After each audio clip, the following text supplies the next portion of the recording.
want to say thank you for coming. My name is Brad Roach. I'm 23 years old. I've been trading for a few years now. Something cool about me, I recently got married about a month ago. So we've been busy doing that stuff, but I started this Discord a couple weeks ago and we've got over 500 members already, which is pretty awesome. And so what I'm going to be doing with you guys today is I just want to be able to just teach you guys the very basics, so you guys can just get started in understanding and looking at the market, being in the market, and just get going. So first, I want to talk about some things. I have all these notes typed out here, but I'm going to talk you guys through it, and then I'll have those posted in the education tab along with the recording. So first thing I want to go over is number one, the most important thing is that you need to make sure you got a trade journal. So I know it sounds weird and you got to journal your emotions and things like that while you're trading, but honestly, that's probably one of the most important things when it comes to it. Not only emotions, but mainly your thought process behind trades. So that way you can track what you're doing and the mistakes you're making, the things that you're doing correctly. And so you can actually have physical evidence of certain things that work for you, certain things that don't. Like, for example, I know that a head and shoulders pattern is an effective pattern for me. Just over experience and journaling my trades, I'm able to figure that out because I see this day, all these times the head and shoulders has worked. So I'm going to lean more towards those patterns, and I'm probably going to size a little heavier in that trade because I know that works for me most of the time. So that's just a personal example for me. So getting into what you should be journaling for your trades, you should be journaling an entry. So like what you buy the stock at or buy the option contract at, whatever you decide to do, whether this is long-term investing, options, any of this can be applied. And so then you want to make sure you have an exit plan. So either a stop loss or profit taking, you got to have both of those in place. So you know how much money you'll lose if you end up losing the trade and how much money you'll make. Those are two essential things to not blowing your account and actually being able to grow your account. Because the entry is the easy part. Anybody can get into a trade. It's managing it through is the hard part. And so also feelings and emotions is important because then you'll start to recognize patterns and trends. That's really what all trading comes down to, but not only on the charts, but also mentally. So you got to be able to understand different trends within your emotions. So like if you didn't sleep very well and you start making poor decisions as a result, you start to notice that pattern. If you write down in your journal, I'm more tired this morning, and you'll start to see that pattern. It's probably a bad example, but like it's things like that you can start to notice. Or like when I trade NVIDIA, it makes me more anxious than normal. Like, and then you'll know to stay away from NVIDIA, but then you say, okay, I'm pretty good at trading Apple, and I don't get stressed out when I trade Apple. It'll help tailor things more towards you because the only person that's going to understand these things is you. So by journaling these things and writing them down and reviewing them, it'll make the learning curve a lot shorter and the loss of money a lot shorter as well. I've known that from personal experience. So, but there always is a learning curve. So you can really get that out of the way by focusing on journaling. So that's the first part I wanted to get across with you guys. As for next thing I want to talk about, above all, you need to manage risk. They say keep your losers small and your winners big, but I know a lot of people don't understand what that means. And people try to confuse it. It's like, okay, I got to have a certain close under a certain level, blah, blah, blah, blah, blah. They say all these things. It's like, no, this whole trading thing is a numbers game. So if you understand that, so if you put $100 into a trade and on average you make $100 every time you get into a trade and you only lose $20 when you have a losing trade, then this is going to be a plan that works out because you're going to have to lose 5 times before you win one time, or before it wipes out one win. So what that is called risk reward. So if I was going to give you a game and I was going to say to you, if you risk $5 and I flip a coin and you get the right side correctly, I'll give you $100. You'd probably do it. But if I said, I'll give you $5 back if you're right, you probably wouldn't do it. You would only do the one where it gives this greater risk reward of you're risking way less to make way more. And that will also give you confidence in a trade as well. So like, basically you want to risk $1 to make $2, or $1 to make $10, or $1 to make $8. You want to have a risk to reward that you're comfortable with. You never want to risk more than the potential you're ever going to make. This is how casinos operate and run. That's how, because they know they're going to win more hands overall from all these people that come to the casinos. They're going to win more hands overall, and that's why they're profitable. Not because they're scared of the one guy that wins $100,000 when he comes in one time. They know all these other people are going to be losing $5,000, $10,000, $500, and overall over time, they're going to be profitable. That's how you need to think about trading. So I hope that makes sense. If you have questions, put them in the chat. But yeah, so we'll keep moving on from there. And so next thing I want to talk about, that's just risk reward. Risk reward is the whole concept of you want to make more money than you're going to risk. You want to make that trade worthwhile. And that's what's going to make you money ultimately. You don't need to be right more than you're wrong.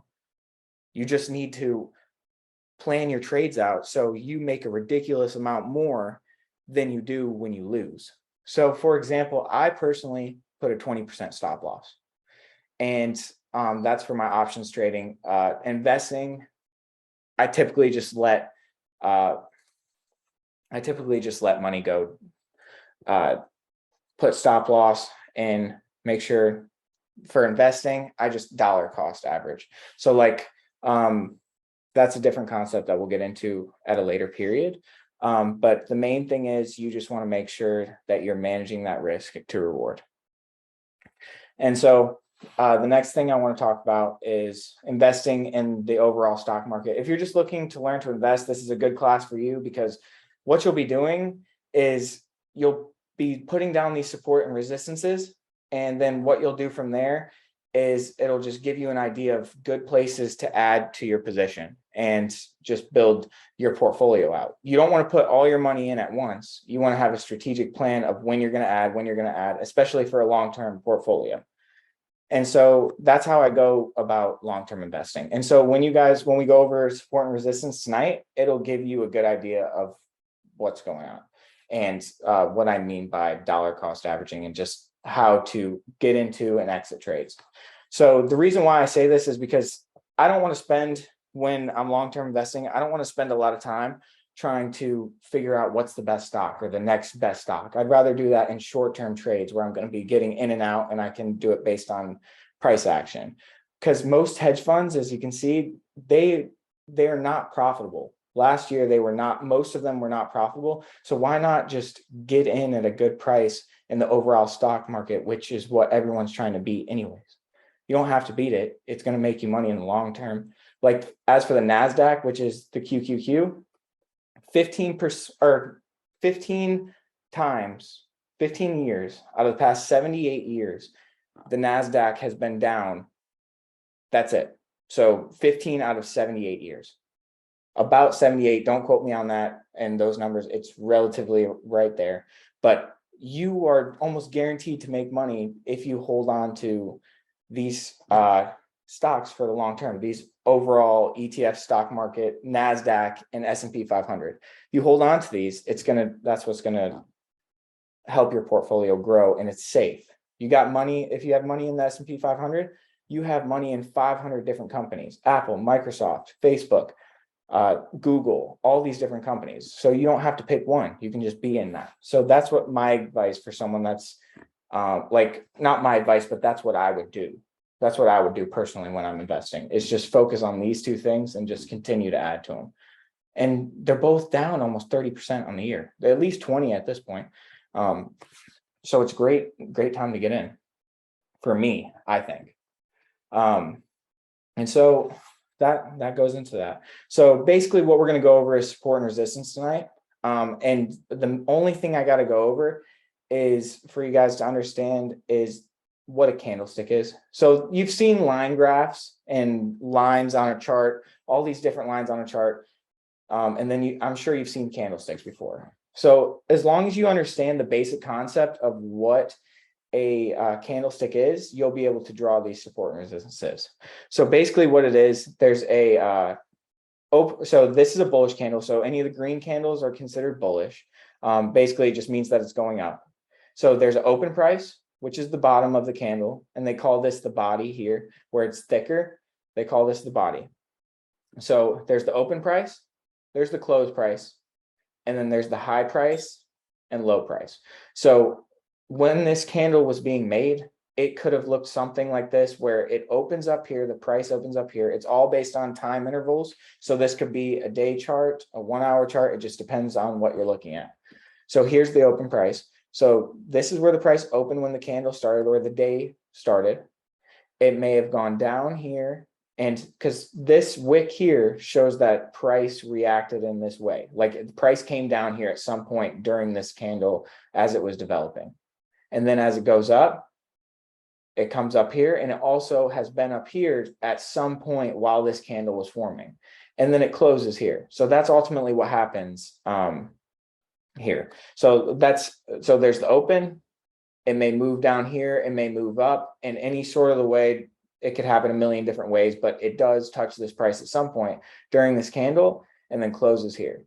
This is the complete opposite. So a bearish candle, a candle that goes down or is red, that's what this is. So there's an open here, the price goes down, it may touch down here, it goes up here at some point, but the main point is there's an open and a close. And the points that we want to pay attention to are these points that are labeled out here. So the open price, close price, the high price, the low price. Those are the things we want to focus on. So that's the basics of what you need to know for candlesticks. So this is something extra that I will post in the tab for you guys to learn from. Basically, it's kind of what it looks like. So I don't want to get into it too much. It might confuse some people, but basically, the bigger the candle is of whatever color it is, the more directionally powerful it is. So the bigger this candle is green, the more people are buying it up, and the better that price movement is up. The pressure is up because this candle is full. So you can see here, you're just gonna have to look at these on your own time and look up a video on this, because this will take a long time for people to understand going through each of these. Just make sure you understand the open price, the close price, the high price, the low price. That price has been here before, price started here, it ended here, but it's also been here before at some point. And same with this one, just the opposite. So we're moving down. And so now we're going to get into what support and resistance is. So basically, this is a definition that I pulled off the internet. Support is a price point below the current market price that's indicated as a buying interest. So like it's an area on a chart where people tend to buy the stock at, which is what we're talking about. That's how we talked about long-term investing. It's the same concept, same idea. And then also, if you go, then you got resistance. It's the complete opposite. So support is the idea of a stock coming down to a price and then hitting it. So the easiest way to do it is if I will go in and draw it for you.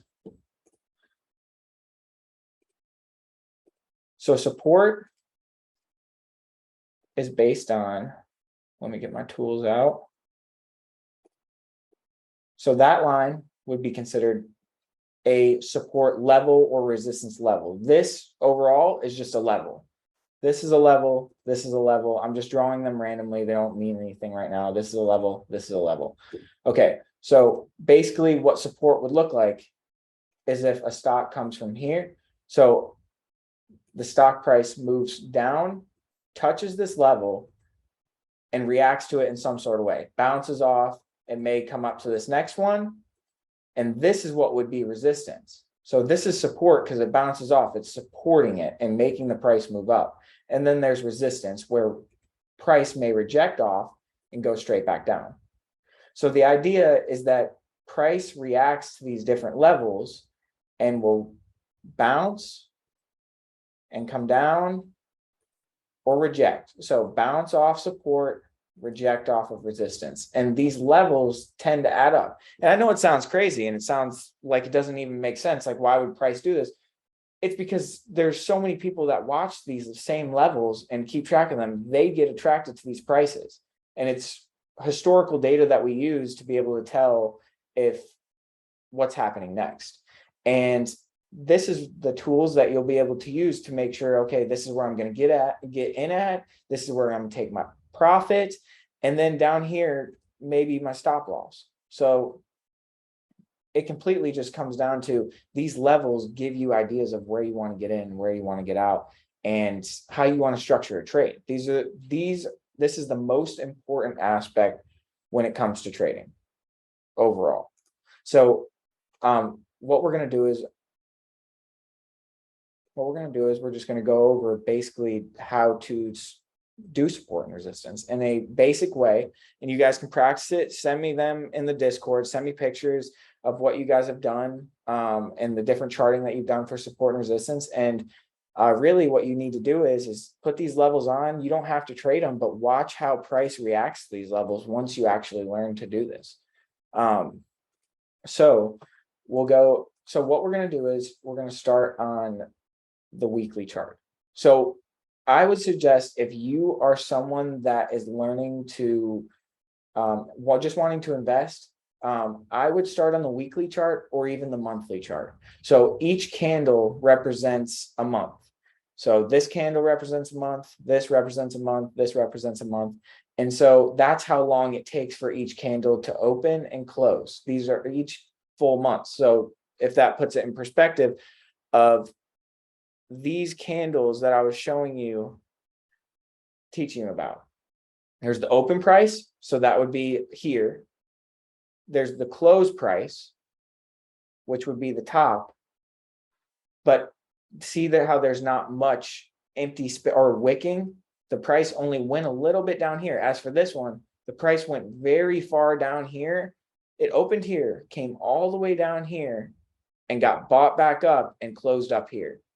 So that's a different candle pattern so candles can just move in completely different ways. But you just got to know there's an open price, close price, then the wicks are where the price has been before.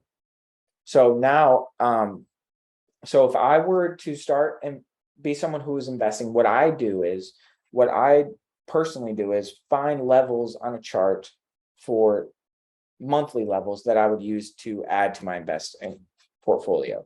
So for example, something I would look for is see here where what you want to look for when you're doing support and resistance and finding these levels is you want to find bodies. So where there's the open or the close price, you want to find that level and find where it touches multiple times. So where it happens, where multiple candles have touched this and rejected it in some sort of way. So for example, if you look at here, so see how the closing price was here. It touched it there on this candle. It touched it there on this candle. It wasn't perfect, but it touched it. This candle was perfect here. This was another rejection candle where price is coming up and reacting to this level multiple times. So then we'll just take that one example, or even take this example here. This one is very easy to see. So, okay, so you can see where price comes up and touches it again. This is a very strong level. So think about this. Each of these are months. Look at how many months this has taken for these candles to finally break over. How many months it took price to get over this 211.82 level, which is crazy. It looks like it took almost 2 years to get over this level. And when it did, it came back up and found it as support.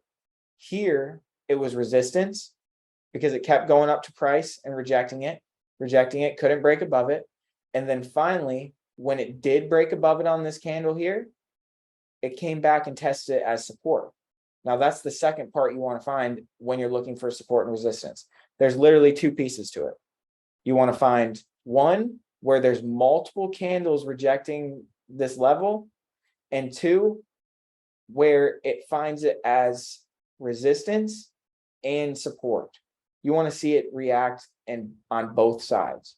So this is such a clear example. I'm glad I found this for this class. So there's one here, rejection here. And now look, when it broke over, found it as support. Rejection, found it as support. Same thing here, reject, reject, reject, reject, reject. Finally broke above, found it as support. So what we're going to do is we're going to break it down into a little bit smaller of a time frame to give you guys a better idea. Want to make sure. Oh, there's a chat going. Okay, cool. So what we're going to look for, so we're going to break it down into a smaller time frame. So this, understand each candle is a month. Breaking it down, now each candle is a week when looking at this. So all these represent 1 week, 1 week, 2 week, 3 week, 4 week. And yeah, and if you guys are wondering, this is what I use. This is Thinkorswim. This is the trading platform that I use personally. And so this is, you can do this type of charting on literally any platform that you want. So for example, look at here, as we're just scrolling through, you can see, here's an example. Resistance, rejecting, rejecting, rejecting, rejecting, found it as support, almost touches it. It's close enough. Found it as support. This candle definitely found it as support, because once it broke above, it went down and tried to break back below it, but no, it held. So, and here's another example. Now look, this is why we use support and resistance, because you can see how price reacted in this way, but if you're looking at it here, you have no idea when it comes back down to it, if it's going to react. But when you come back to it, that's the whole point of support and resistance. You can trust that these levels can have some sort of accuracy. They're not going to be perfect every time and react the way you want them to. But once you do it enough times, like, it'll start to make sense looking at these candles and how they react. Oh no, that's not good. Okay, well, we're gonna have to pump through this here. So basically, I think you guys may understand the concept here. Let me know if you don't in the chat of what's going on. So now that we've created these levels, I'm gonna break it down into smaller time frames. So you can do this on literally any time frame. I preferably do this on the weekly chart and the daily chart. Those are the ones that I use most commonly. And that's what I typically like to use. So yeah. So if you go through here, and we're going to break it down into a little bit smaller time frame. So like when I show you these levels, sure, it's great that I'm showing them, but like, it's important to know that they actually work. So if I'm going to break it down to maybe an hour time frame, so then you can see how price reacts to this. One moment. I'm going to take the extended hours off. Okay. So now this can give you a better idea. We'll go a little bigger time frame. We'll go the day chart. Okay, so you can see now when we break it down, look at how perfect there are reactions to this level. This is where we drew the level. Now, if we come over here, look at how it reacted, bounced perfectly off of here. If you were to get in an options contract just from this little bounce here, this move, from a move from 373 up to, if you sold it around resistance here, even if you sold this last price, this is getting more in depth, but I'm trying to give you the idea of like, this may not look like much of a move, but in terms of an options contract that you're going to be trading, this is almost a $6 move. That's $300 per contract on a single trade. So within less than 24 hours. And that's not even if you bought it or sold it at close to the top, if you sold really early. So that just gives you an idea. You can just see, like, understand this concept of see how price reacts to these. I'll remove this one because we weren't using that, but see how it reacts to this level and does so much movement around it. And then finally, when it figures out what it wants to do around this level, it takes off and has a big move. And so that's the point of why we want to watch this, why we want to watch these different levels, because it gives you a good understanding. So like when we saw all these rejections here, and was trying to break over it, and then it finally did, and then came back down and found it as support here. Look at how big of a move that we had. This was a move that took 18 days, but it was an 8% move on the stock. So that's a big move within 18 days. Normally the average return on the S&P 500 is only 12% a year.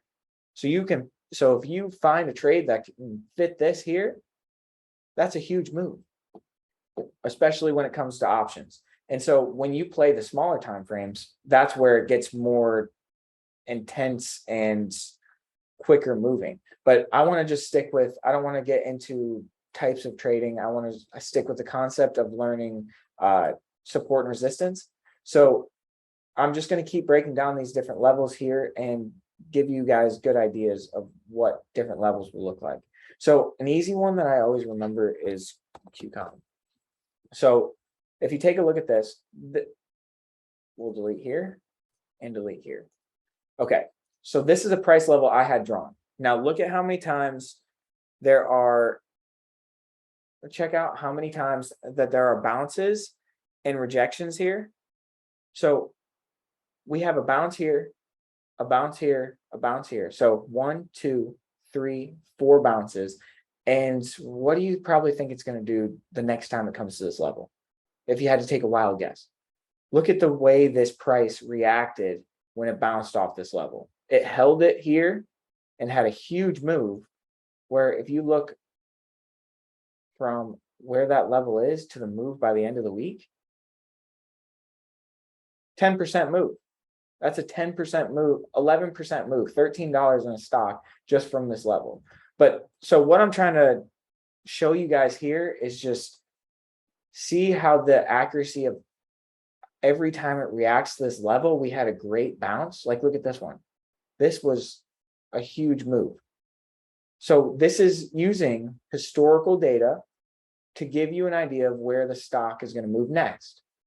And so this is a 60% move in this stock just from noticing it bounced here 1, 2, 3, 4 times. And so if you think about it, you have all this room to go up.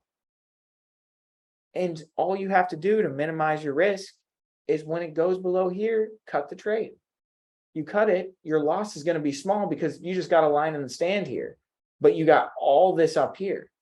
So to put it in perspective of risk reward that we talked about earlier, you go through and draw these levels here. So this is what you're risking. We'll make it red.